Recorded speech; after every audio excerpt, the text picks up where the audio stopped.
Present television. We are everywhere.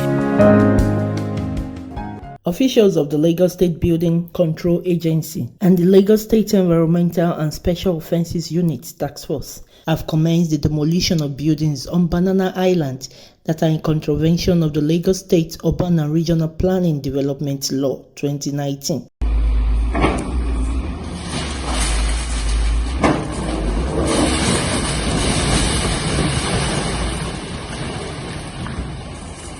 The exercise is in compliance with Govt's directive last weekend when he visited the site of the 7-story building that collapsed on Banana Island. The demolition team was led by the General Manager of the Lagos State Building Control Agency, Bolaon Oki, and the Task Force Chairman, CSP Shola Jejeloye.